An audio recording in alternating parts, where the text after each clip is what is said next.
from your point of sale system. So every hour, every 6 hours, or most often on a daily basis. So that's batch. And then once the data is captured and ingested into the system, then you enrich the data, apply an additional business logic, and do the cleanup of the data, ensure that the data is standardized and everything. So that is processing. And then once it is processed, then you store in a data warehouse or a data lake or any other technique that you want to store it. And once that is done, then the data is ready for analysis, either as by data analysts, data scientists, or the business users.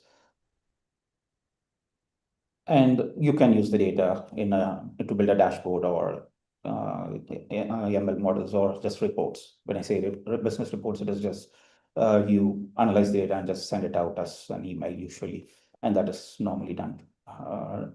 In many organizations still have that, so do not ignore that part of the use as well.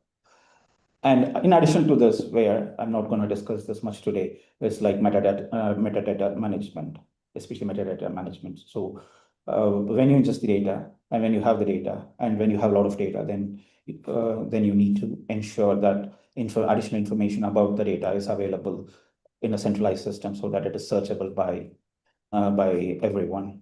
And also that means you have standard definitions of terms, standard definition of words, standard definition of business logic, and also in the metadata you do also give additional information about the business logic, etc. So which means, like, if someone is coming in new, or even someone is looking at the data, they know what a particular number is.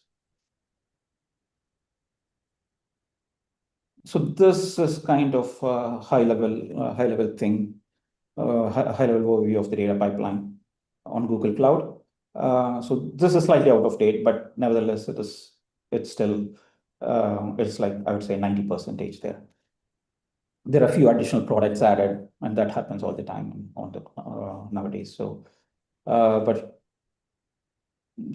very quickly, I can go through some of these, like capture pub service, like to capture the real-time data. It's a messaging system to capture real-time data, and very similar for Cloud IoT Core. I think this product has been deprecated very recently, but basically this receives data from IoT devices, and these are the data transfer service and storage transfer service are for ones that are the data moving, especially storage transfer services for customers who or the data which is being moved from a different cloud provider or on-prem to the cloud, and the data transfer services over the network.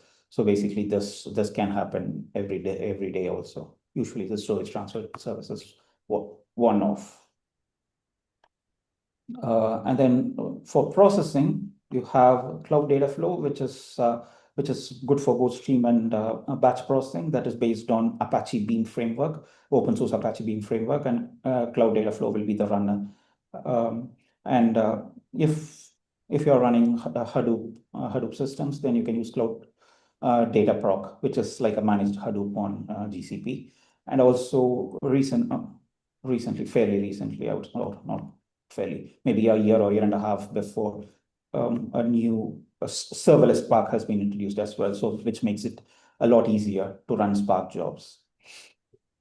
And if you're running Hadoop as a managed service, you can start up the servers and shut them down as and when you need. So if you have ever worked on a Hadoop system, you know, like all the nodes or a lot of nodes just sit idle there, and it costs a lot of money. Whereas here you just shut down and restart as and when required based on your requirement. And the other tool for processing is the Cloud Data Prep. That is again open source tool which has been slightly modified for Google Cloud, and that helps to do this stuff. the transformation stuff, data cleaning stuff, all those things manually. So if you are a data analyst and you want to do your own data preparation, then that's a good option. And in addition to that, fairly recently, within the last probably 3 to 6 months, there is also a data preparation utility uh, with Gemini. So you just give natural language prompts, and then um, the technical bits are built in the background. It can be SQL or it can be Python. Things are built in the background, and then you can run them. So here in Cloud Data Prep, the previous version, then that is actually converted into a data flow job and run.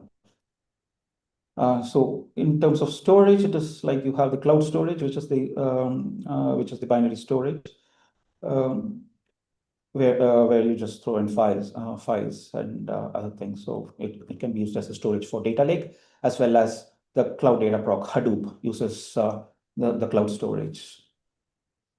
And the other one is BigQuery.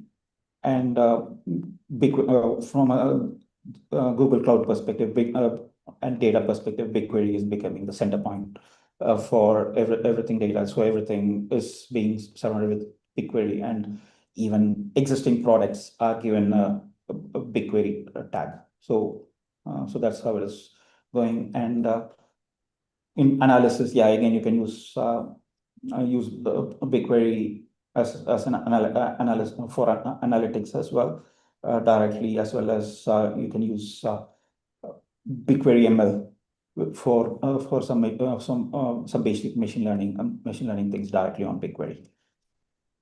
And once the data is here, then you can use it in a number of ways. Yeah, again, you can use. Sorry, anyone speaking here or? No, sorry, carry on. Okay. So you can do machine learning, which all the tools around machine learning on GCP is tagged with Vertex AI. And yeah, TensorFlow, probably it's a open source machine learning framework. And then you have Looker, which is a product which was acquired by Google, which is quite a good one. And of course, you can do the basic one with Excel or Google Sheets. And Data Studio, which is now called Looker Studio, which is a free version, or which is useful for doing some basic dashboarding tasks, which is something that I'm going to show later on in this. And here, data stream is for getting the data from other sources. Cloud Composer is orchestration. If you know Airflow, that is Apache Airflow. It is a managed version of Apache Airflow. And the data catalog, the one I was saying about storing the metadata. So these are the additional tools which are kind of which make the data analytics product base of Google Cloud. So today, like I'm just going to use YouTube, some exports from YouTube, to just exports from YouTube analytics, which Arshad very kindly shared for this analysis. And to make it simple, I'm just I'm giving you 3 options to load YT age range.csv file, and then later on use it. So I'm going to discuss about three different options. One is event-driven, based on Google Cloud Run functions. I'll just touch on that in the next slide. So that is Python based. So you write a Cloud Run function in Python to load the data. And the second option is BigQuery pipeline, where you can either do SQL or not either, but you can do a combination of SQL, Colab notebooks, the Jupyter notebooks, Colab notebooks, and as I mentioned earlier, the data preparation powered by Gemini. So that can be built as part of the BigQuery pipeline. And the third option is data form. So if you have come across DBT, which is quite popular. So DBT is Google's version of a product very similar to DBT on the cloud. It is purely SQL, so it is very useful for data analysts because it's very easy to build pipelines using just SQL and some basic JavaScript if you want to do repetitive tasks. That is quite useful as well. So and that is based on JavaScript, whereas DBT is on Python. So if you are using Cloud Run functions, it used to be called Cloud Functions. Within the last month or so, it was renamed to Cloud Run Functions. So that's why you see here, it's still called Cloud Function. So I already mentioned it is event-driven. So the idea is to drop the file into a Google Cloud Storage bucket. And when the file is dropped, then the Cloud function, the Cloud Run function is called. And the Cloud Run function is which is written in Python. You put all the logic in there to load it into BigQuery. So this is the first option. And so it's just very quick. It's not the full definition, but just the important bits. So which just gives you some basic information about what table, what is the some table names. And also this is this function HMS to seconds. It's basically it converts a time string in hours, minutes, seconds into total seconds. So that's just a demonstration to say you don't have to just load the data. You can do additional manipulations as well, or some transformations as well within the cloud BigQuery. And this is the main function, GCS to BigQuery. And when the file is loaded into Google Cloud Storage, and when that event completes, then this cloud function is triggered, and as part of the trigger, you get information about which bucket it is, which bucket of Google Cloud Storage is, and what is the name of the file. So those bits of information is passed as part of the call. So you use that information and then build the job and load the table. And once you load the table, that table has a column which is in hours colon. It's in this format: hours colon minutes colon seconds. So this function so additional logic is put in the function as itself, and then it finally loads into a new table. So this is how it is, and so this event. And this cloud function is triggered based on an event. So you can use, I did show about a dozen files there. So you can use the same bucket to load all the files, and every time a file is loaded, then a cloud function is called. This function is called, and of course you can put in logic here to kind of know the file name, and based on that do whatever processing you need, like define the target table and what additional processing is needed. All those things you can do based on the file name. Okay, so that's the cloud function. This is how you load it into a cloud function. This is a very simple and the easiest and the most effective way, I would say, because you have an option to kind of put all the logic in Python and do a lot of work in one single piece of code. So the second option is BigQuery pipeline.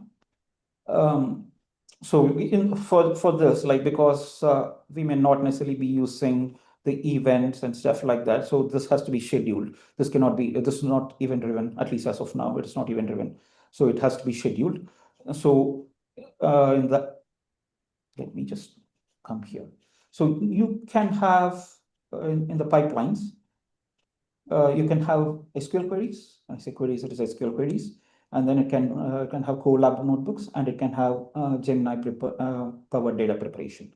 So basically, you write your SQL queries, which is maybe for creating the tables or making any data transformations. And then if you want to do any Python specific one or ones that cannot be done in SQL and you want to use Python for that, then you can create a notebook with the logic in there, and then include that in the pipeline, and then you have and as I mentioned earlier, you can do data preparation steps like for example, removing rows with nulls or replacing null values, or if you want to transform from one unit to another, say degrees to Celsius to Fahrenheit, for example, all those stuff. So a number of those things can be done in the data preparation in a data preparation step, and that's Gemini powered. So basically, you can so a data analyst who may not understand who cannot I mean who may not know SQL or Python can still do it. So all these